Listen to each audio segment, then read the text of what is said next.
Missing people stories are fascinating to me. People like David Paulides and Steph Young have made it their life's work to compile and present these cases, if only to act as a warning to those seeking to spend time in the woods and the dangers that could befall them. Sometimes those people who go missing eventually turn up, days or sometimes weeks later, and they almost always have an interesting story to tell. More often than not, it's a tale of raw survival, often thought-provoking and inspiring, but sometimes it's just plain weird. Paulides often tells of hikers who describe encountering strange people while lost in the woods, people who seem to watch from a distance, from behind trees and rocks. When the missing person attempts to approach them, asking for help, they move away. Paulides notes numerous such cases in his files. I have to admit, something about those cases I find to be really creepy. The idea of strange people lurking deep in the woods. In this video, I will look at some cases involving people who went missing in the woods, only to turn up days later, with bizarre stories to tell. Or in one case, not tell. In Carlos Ferguson's book, UFO Landings in Argentina, he discusses a strange incident that occurred in Paso de la Mole, Argentina, involving 45-year-old Alberto Martin. It was May 4th, 1999. Martin, who was employed at a firm called El Rapido Argentino, had decided to hike to Guzman to do some shopping. It was located only about 5 kilometers from his house, and Martin frequently made trips there back and forth for groceries. Except this time he never came home. That was unlike him, and his family immediately suspected that something was amiss. After inquiring, they discovered that Martin had never even made it to the store. Police were called in and a major search was conducted. Due to severe cold weather, the searchers almost called it off, but bloodhounds were brought in, and eventually he was found. The details behind how he was found are unclear, only that some 10 days after going missing, Martin was discovered in the woods. He was dehydrated, his clothes were torn to shreds, he had frostbitten legs, and his shoes were missing.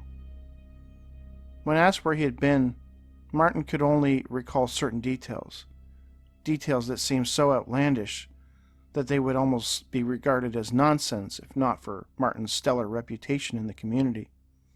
His co-workers, friends, and even the police knew Martin to be a hard-working, highly respected individual, and so they could not so easily dismiss his account of what happened to him during his time away. He claims that during his walk to Guzman, he was intercepted by 2 individuals who stopped him. His next conscious memory was being inside a room where 2 people wearing doctor's robes were performing some type of test or surgery on him. They did not allow him to touch anything or look at their faces. Martin was terrified and told them so. He begged them not to kill him and take him home. Instead, the individuals apparently gave him a sedative, which made him sleep. His next memory was of waking up in the woods in freezing temperatures. Had he not been found, it's very likely that Martin would have perished. Martin has apparently never undergone hypnotic regression, and it remains unclear what else may have happened to him in those missing 10 days. Another account comes from Echo Lake in Arapahoe, Colorado. Not only did this case make the news, it also got the attention of noted ufologist Leonard Stringfield, who personally investigated the case. Author Jerome Clark included it in an article he wrote for a 1977 issue of Saga UFO magazine, noting that it was, quote, one of the strangest UFO occupant encounters of recent months. In early June 1976, 38-year-old Michael Zignan, a patent examiner from Arlington, Virginia, headed up into the Colorado mountains to do a little hiking. He was expected to return to the city of Denver on Tuesday night, but he failed to show, and his wife soon became worried. Sensing the worst, his wife contacted the authorities. At the break of dawn on Wednesday, June 9th, a search party consisting of over 30 men and tracking dogs from the Clear Creek County Sheriff's Department set out looking for him. For the next 48 hours, the woods around Echo Lake and Mount Evans were diligently combed, with air support subsequently provided by a police helicopter and a military airplane. No trace of Michael was found, and the search was called off. On Sunday, June 13th, a pair of cyclists who had stopped at a scenic lookout over the lake heard a man calling for help. It was Michael Lazignan at the bottom of the 700-foot lookout. The tourists alerted authorities, and a rescue was promptly initiated. During the ambulance ride, a seemingly alert Michael laid out an absolutely bizarre story to Sheriff Eugene Kiefer about something he saw on his first night lost in the woods. It was around 10 p.m. He had just finished making a bed of pine boughs to sleep on when he observed two rectangular objects float down from the clouds and land near Vance Creek. Thinking they might be helicopters coming to rescue him, Michael walked over to them and attempted to talk to the crew. He realized instantly that this was no rescue team. These strangers did not speak English and only seemed to whisper to each other in some unintelligible language. As he stood attempting to communicate with them, Michael began to notice that there was something off about these people. Something about their eyes bothered him. They were wide-set, spaced differently from any human he'd ever known. Also, their attire was colorful, reminding him of the hues in Indian and gypsy dress. He was also surprised at their number, over a dozen, perhaps even two, including men, women, and children. They appeared to be setting up camp, and it became clear to Michael that he was not welcome and that it would be in his best interest to leave, and he did. During the night, Michael claims he heard the sounds of horses and dogs coming from where the visitors were camping. The next day, when he awoke, he went back to the creek and discovered that the visitors were gone. Clark suggested that Michael may have been suffering from disorientation or even temporary insanity, noting that the animal noises he associated with the gypsy campsite may have actually been the rescuers and their animal helpers. Leonard Stringfield read about the case in the newspaper. The description of the strange people, their low, unintelligible whispering, and their peculiar garb got his attention, and he reached out to Sheriff Kiefer to confirm the details of the case. According to the June 18, 1976 edition of the Clear Creek Courant, Stringfield spoke to Michael's wife, who described that her husband was still recovering from exposure. In another case, a man and a woman claimed they encountered a scene straight out of a horror movie while hiking in the woods in Maine. This account appeared in an April 1986 edition of the Pittsburgh Press in an article titled "Lost Couple Tells Tale of Weird Woods." According to the report, 32-year-old Daniel Kelly of Boston and 32-year-old Donna Giocco of Somerville, Massachusetts, were recovering in a Bangor hospital after a terrifying ordeal in the woods. While hiking, they had apparently gotten lost and soon found themselves being hunted by a man wearing, quote, big floppy rabbit ears and carrying a walkie-talkie. He was also carrying a gun which he used to shoot at the couple. Daniel was apparently struck by one of the bullets. As they attempted to evade this man and maneuvering the forest at night, they found themselves stumbling upon a horrific sight.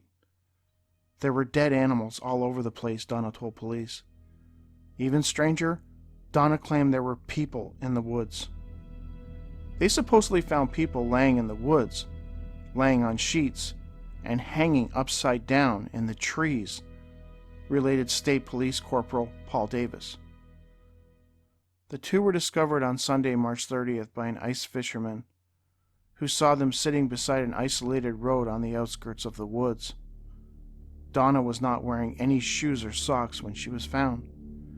Davis noted that during a search of the woods, they managed to locate some boots and socks as well as some drugs, though he did not indicate if the drugs belonged to the couple, nor did he attribute their bizarre experience to any type of drug usage.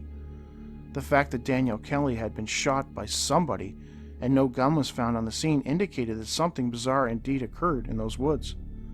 When asked by police about why she was barefoot, Donna could only recall that the big man with the rabbit ears made her take her socks off.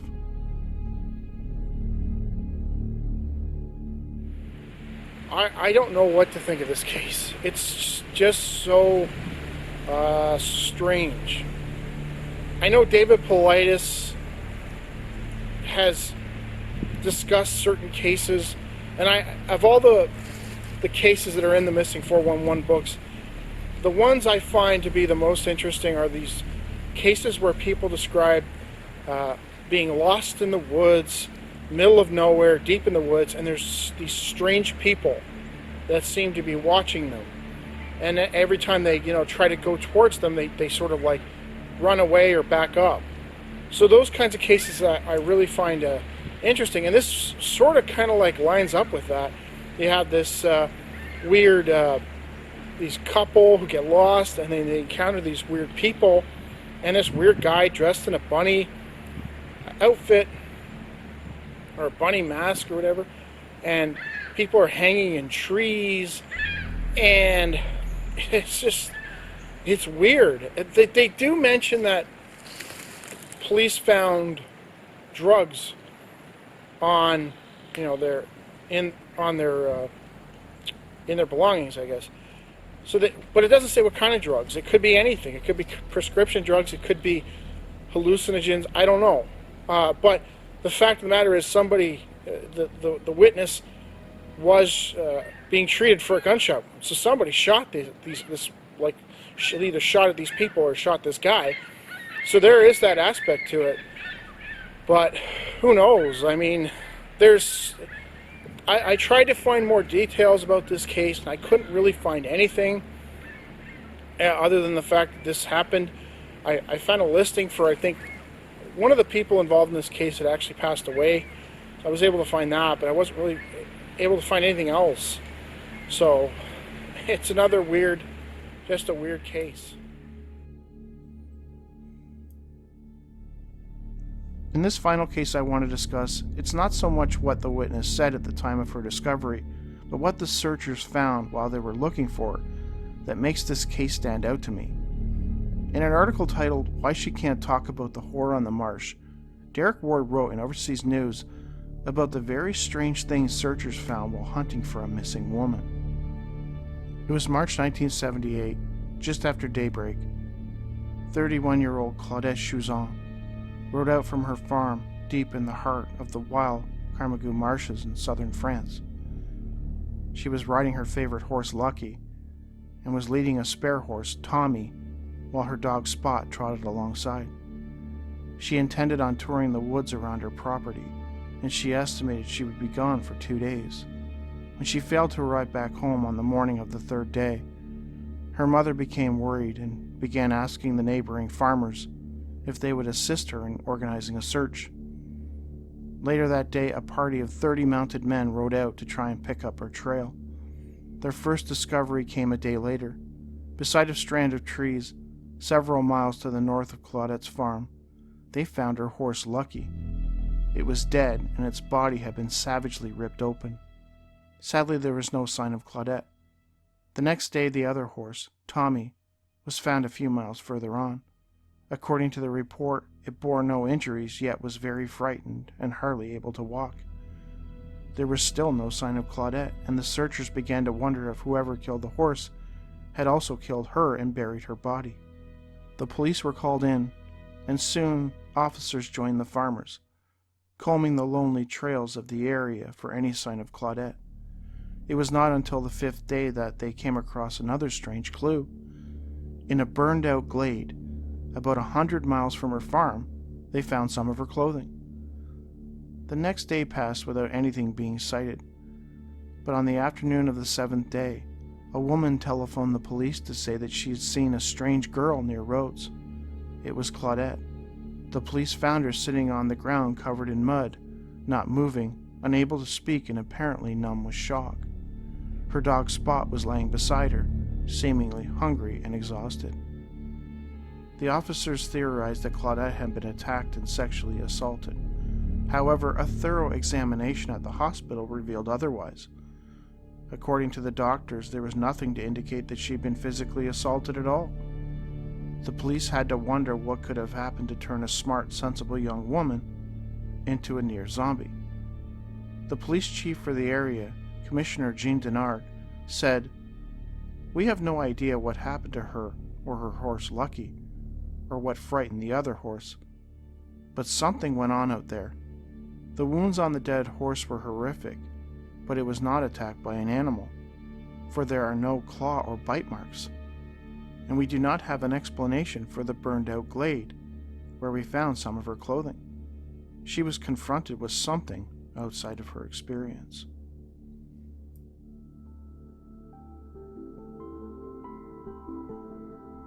All these stories kind of like make you wonder if they're not seeing, if they're not really encountering, like he said that he thought they were gypsies, but it kind of makes you wonder. All these stories, the gypsies and the guy with the bunny ears and all these things, is that really what they're seeing?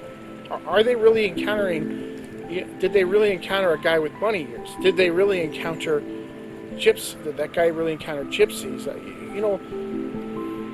There are these cases of people who have screen memories.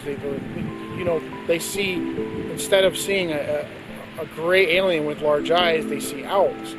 So are these cases, just that? Are they really seeing something else, but they can't really cope with it, or there's something being placed in their mind that's making them think it's something else? Like, it's pretty ludicrous, it's pretty bizarre to think you're seeing a guy with bunny ears shooting at you, walking around with a walkie-talkie. It's strange. It does make you kind of wonder if they really were encountering something else.